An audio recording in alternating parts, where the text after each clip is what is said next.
Fellow countrymen, after deep soul searching, I have come to the profound realization that our nation is pleading for change. The youthful generation of this country have led the way into the light. We owe them a huge debt of gratitude. For a long time, our nation has been plagued with massive corruption, plunder of state resources, wasteful expenditure, eroded ethics in public and private sector, negative ethnicity, desecration of places of worship, among others. I feel your pain. I want a better Kenya too. My children want a better Kenya too. My wife Rachel has told me stories and dreams of us falling in love again in a new country called Kenya. For this reason, I have decided to lead the way. Fellow countrymen, before I declare the raft of measures to be undertaken by my government in the pursuit of a better tomorrow, I want to remember the heroes who have lost their lives in this struggle. I condole with your families. I cannot pretend to know how you are feeling, but I want you to know that I am truly sorry. I may not be able to restore the lives of your dear departed, but I have made a committed resolve to remember them as heroes of Kenya and confer state honors upon them, as is my power under the Constitution. Be assured that the government of Kenya shall bear the cost of a state burial for each of them, and the families will also be compensated accordingly.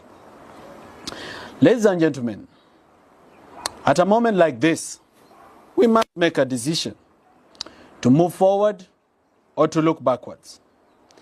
It is written in the story of a prolific writer, Goro Wakamau, a true son of this land, that we should never cry when the sun goes down, for the tears will not let us see the stars.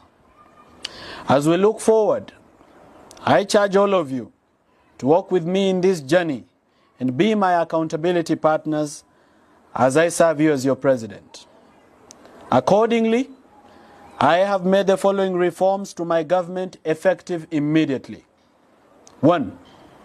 By the power delegated to me by the people of Kenya under Article 152 of the Constitution, I hereby dismiss all cabinet secretaries serving in my government. They shall cease to hold office forthwith. I will appoint a new cabinet within 14 days to help me in the priority business of our country. 2. Further to the foregoing, I shall within 7 days appoint a non-partisan multi-sector committee to vet all public officers serving in senior positions in the executive, to determine their suitability to continue to hold office and to draw salaries from the national wallet. I shall conduct this radical surgery to root out all officers that have normalized corruption, glorified incompetence, and made a mockery of public service. This shall apply to all principal secretaries, head of parastatals, presidential advisors, state house staff, among others. As the leader of the Kenya Kwanza coalition of parties, I have summoned a parliamentary group meeting on Wednesday, 3rd of July, to discuss a reorganization of our parliamentary leadership in a manner that reflects the aspirations of the people of Kenya. I hope that upon resumption of Parliament, the first order of business should be to constitute the Independent Electoral and Boundaries Commission to facilitate democratic processes that may ensue. Ladies and gentlemen, it is important that we appreciate the fact that our constitution is not perfect. It requires serious reform to achieve a higher level of accountability and good governance.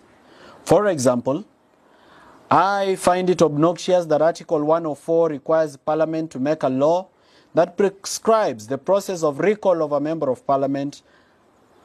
This is something that we must revisit. Upon constitution of the IEBC, we shall propose a referendum process to re-examine the Constitution for it to reflect our national realities and aspirations as a people. I urge you, my fellow countrymen, to reason with me on practical steps that can be taken in the pursuit of shared prosperity. To spur economic growth in our motherland, I have made the following executive orders. 1.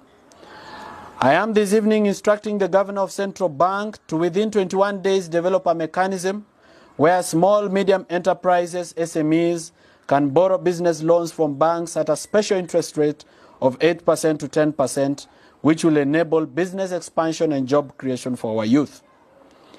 I am this evening instructing the Director General of the Energy Petroleum Regulatory Authority, EPRA, to immediately prioritize issuance of licenses to any person who wants to generate affordable electricity for Kenyans. The authority should develop comprehensive regulations to open up the energy market for investment. This will help lower the cost of manufacturing and spur growth in the manufacturing sector, thus creating jobs for our youth. Fellow countrymen, following 2 weeks of protests by the Kenyan people, it is worth noting that there are police officers that conducted themselves in a manner that betrays their oath, violates the Constitution, the Police Service Act, and the police standing orders. I therefore charge the Independent Police Oversight Authority to speed up investigations into such cases for immediate action. In the intervening period, I have accepted the resignation of the Inspector General, Mr. Japheth Koome, who has written to me citing personal reasons. The nation is grateful to his service. I have forthwith recalled the Deputy Inspector General Nur Gabo, who is on a UN mission in Haiti, to report back to office and act as Inspector General until a substantive office holder is appointed. In the coming weeks, I will announce more measures to be undertaken by my government in furtherance of radical reforms that are in pursuit of our shared prosperity. Thank you, good people. I won't be taking any questions today. Asante sana.